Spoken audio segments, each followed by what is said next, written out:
Assalamualaikum warahmatullahi wabarakatuh. Nama saya Retno Putri Juwita dari kelas Agribisnis A dengan NIM 200321100038. Di sini saya akan menjelaskan terkait dengan morfologi serangga. Nah, dalam hal ini serangga yang saya pilih ialah serangga lalat rumah atau yang biasa disebut dengan Musca domestica. Nah, teman-teman, siapa sih yang nggak tahu sama serangga yang satu ini? Tentu semuanya sudah tahu ya dengan serangga yang namanya lalat ini. Nah, lalat ini merupakan suatu serangga dari kelas insekta tentunya. Serangga-serangga lain meliputi capung, kupu-kupu, kumbang, dan lain semacamnya. Nah, untuk pembahasan kali ini kita akan membahas lebih jauh terkait dengan lalat, yakni lalat rumah, seperti yang sudah saya tangkap dan akan saya presentasikan sebentar lagi. Nah, teman-teman, kira-kira lalat itu mengganggu nggak ya? Nah, saya pikir lalat itu cukup mengganggu karena secara kita lebih tahu lalat sebagai suatu serangga yang merupakan hama. Nah, lalat sendiri merupakan serangga yang sangat menyukai bau-bau busuk. Dia juga suka di tempat tinggal yang kotor. Nah, teman-teman sendiri pasti tahu dengan lalat ini, utamanya lalat rumah. Mereka biasa mengkonsumsi barang-barang makanan, maksud saya makanan-makanan yang sudah membusuk atau memiliki aroma manis tertentu. Ada yang menarik dari lalat nih teman-teman. Lalat itu diketahui tidak memiliki gigi. Jadi makanya gimana dong? Ya, lalat sendiri tidak menggunakan gigi karena saat makan dia hanya bisa mengkonsumsi makanan itu hanya cairannya saja, begitu. Nah, lain dari itu, lalat juga merupakan serangga yang sangat mengganggu. Bagaimana tidak? Satu ekor lalat saja bahkan menurut penelitian mampu membawa sebanyak 300 sampai 300 virus maupun bakteri di dalam tubuhnya. Ngeri ya. Lagi pula juga lalat juga sering berada di tempat-tempat yang kotor. Mereka hinggap di tempat yang kotor, kemudian mereka hinggap di makanan kita misalnya. Maka daripada itu, alangkah baiknya menyimpan makanan tidak pada udara terbuka, harus ada tutupnya. Karena jika dalam udara terbuka, makanan kita itu akan gampang dihinggapi oleh lalat. Bayangkan saja, lalat tidurnya di tempat-tempat yang kotor. Mereka menyukai tempat kotor, jadi saat mereka hinggap di makanan, maka mereka akan menyalurkan kotoran-kotoran yang ada di tubuhnya, seperti juga misalnya virus dan bakteri.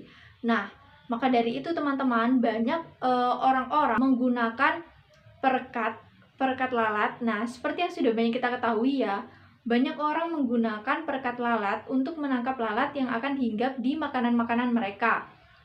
Kemudian ada juga pembasmian dengan cara lain, yakni dengan cairan-cairan seperti baygon, kemudian untuk membasmi dari lalat itu sendiri tentunya.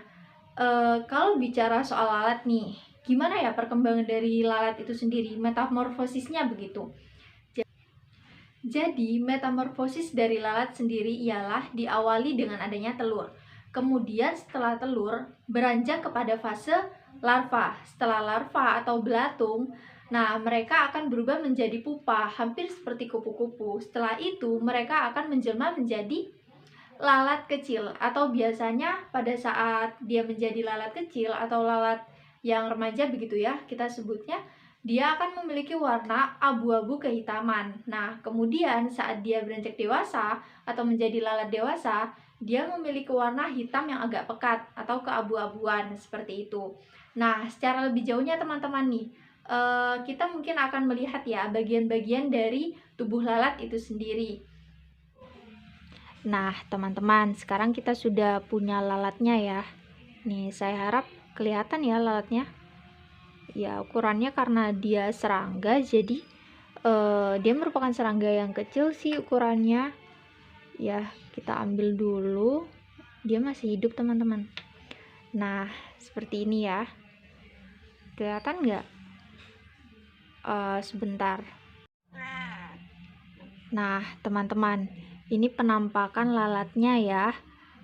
Kita bisa lihat, semoga jelas sih kelihatannya. Oke, nih ya. Jadi lalat ini memiliki sepasang mata yang berwarna merah. Nah, mata ini sebenarnya bisa dibilang agak besar ya dari hewan-hewan serangga lainnya begitu. Kemudian di sini ada bagian mulutnya dan dia juga memiliki antena yang kecil teman-teman nih.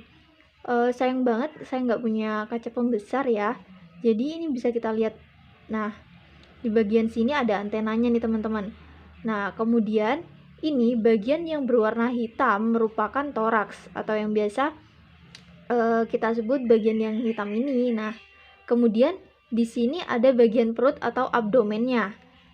Sayang sekali karena lalat yang saya tangkap ini sayapnya itu ya terlepas satu.